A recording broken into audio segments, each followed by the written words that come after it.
Menganalisis aspek pasar menganalisis jenis produk yang akan diproduksi, banyaknya produk yang diminta oleh konsumen, serta menganalisis banyaknya produk yang ditawarkan oleh pesaing. Sedangkan analisis aspek pemasaran menganalisis cara atau strategi agar produk yang dihasilkan dapat sampai ke konsumen dengan lebih efisien dibandingkan pesaing.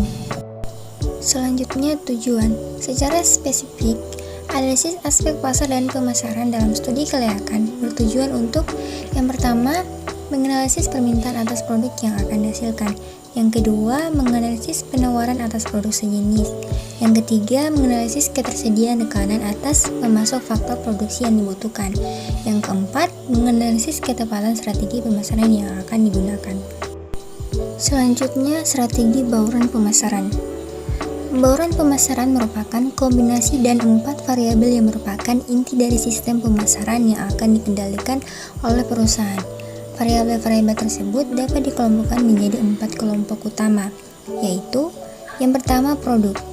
Produk adalah sesuatu yang bisa ditawarkan ke pasar untuk mendapatkan perhatian pembeli, pemakaian, atau konsumsi yang dapat memenuhi keinginan atau kebutuhan. Nah, berdasarkan tujuan pemakaian terbagi 2 kelompok, yaitu barang konsumsi dibagi menjadi 3 bagian. Yang pertama, barang convenient, yaitu barang yang mudah pemakaiannya dapat ditemukan di banyak tempat atau tersedia di setiap waktu. Contohnya yaitu pasta gigi, permen, sabun, dan sampo. Yang kedua, barang shopping, yaitu barang yang proses pembelinya memerlukan pertimbangan yang matang. Contohnya yaitu baju, sepatu, dan lain-lain. Nah, yang ketiga, barang spesial, yaitu barang yang mempunyai ciri khas sehingga hanya tersedia di tempat tertentu. Barang industri terbagi beberapa golongan, yaitu yang pertama, bahan baku, barang yang digunakan untuk membuat barang lain, contohnya seperti gandum untuk membuat terigu. Yang kedua, bahan setengah jadi, bahan yang sudah masuk proses produksi tetapi masih perlu diproses lebih lanjut, contohnya seperti tepung tapioka membuat kerupuk.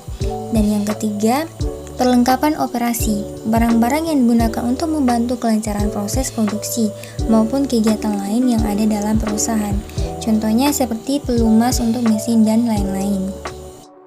Nah, selanjutnya ada ciri-ciri tahap siklus kehidupan produk, yaitu yang pertama tahap perkenalan, yang kedua tahap pertumbuhan, yang ketiga tahap kedewasaan, yang keempat tahap kejenuhan, dan yang kelima tahap kemunduran. Selanjutnya, price atau harga. Harga adalah sejumlah uang atau barang yang dibutuhkan untuk mendapatkan kombinasi dari barang lain yang disertai dengan pemberian jasa. Pendekatan-pendekatan yang digunakan sebagai berikut. Yang pertama, cost-based pricing atau penempatan harga berdasarkan harga. Nah, metode penempatan harga berdasarkan biaya yang dikeluarkan untuk menghasilkan produk tersebut. Yang kedua, value-based pricing atau penetapan berdasarkan nilai. Metode penempatan harga dengan menggunakan satu persepsi nilai dari pembeli atau bukan dari biaya penjualan untuk menetapkan suatu harga. Dan yang ketiga, competition based pricing atau penetapan harga berdasarkan persaingan. Nah, metode penempatan harga dengan mempertimbangkan harga yang ditetapkan oleh pesaing.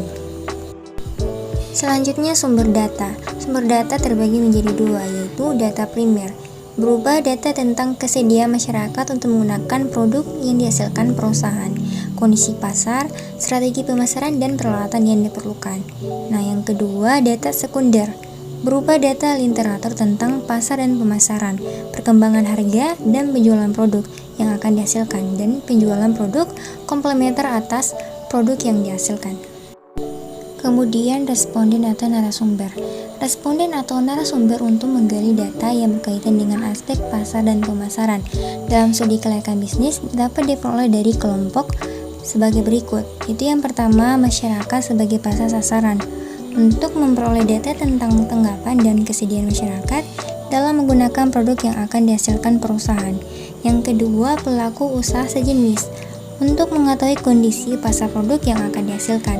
Dan yang ketiga, ahli pemasaran yang bersangkutan, untuk mengetahui strategi pemasaran yang paling tepat untuk memasarkan produk yang akan dihasilkan.